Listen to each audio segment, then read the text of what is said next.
Sir, आज इम्तियाज जलील यांच्यावरती हल्ला झालेला आहे आणि काही त्यांच्याच पक्षातील नाराजांनी हल्ला केल्याचं समजते. मात्र त्यांनी आरोप केला की हल्लेखोरांना अतुल सावे आणि संजय शिरसाट यांचं जे आहे संरक्षण आहे.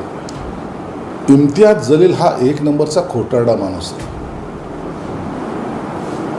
ब्लॅकमेल करण्यामध्ये सर्वात माहीर असलेला हा इम्तियाज जलील आहे.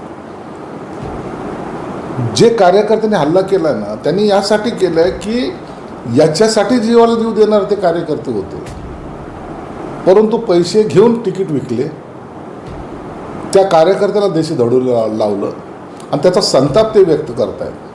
म्हणून जशी करणी वैसी भरणी हे आज इम्तियाज जलीलला पाहायला मिळालेलं. जो शेर आहे रे शेर आहे म्हणायचा ना, त्या शेर आयला आता पळावं लागतं आहे. आणि जनता मेरे साथ हे असं म्हणणारा किंवा आवाज असा वाढून बोलणारा आज शेपूट घालून पळताना हे सगळं महाराष्ट्रातील जनता पाहते. म्हणून तू केलेले पाप हे तुला भोगावं लागणार आहे.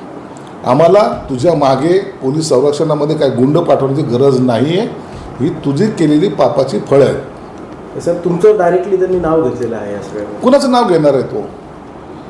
त्या ज्या मारहाण करणारे आहेत ना, त्यांना पोलिसांनी पकडलं पाहिजे आणि त्याच्याकडून विचारलं पाहिजे, तू का दगड मारतोयस, तू का त्याच्या मागं धावतोयस, का लाठी घेऊन फिरायला लागलास, तो सांगेल ना काय झालंय ते.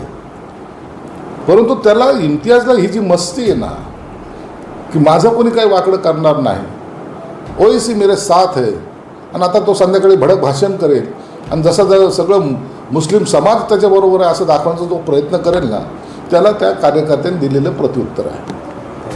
हे ऋषीदादा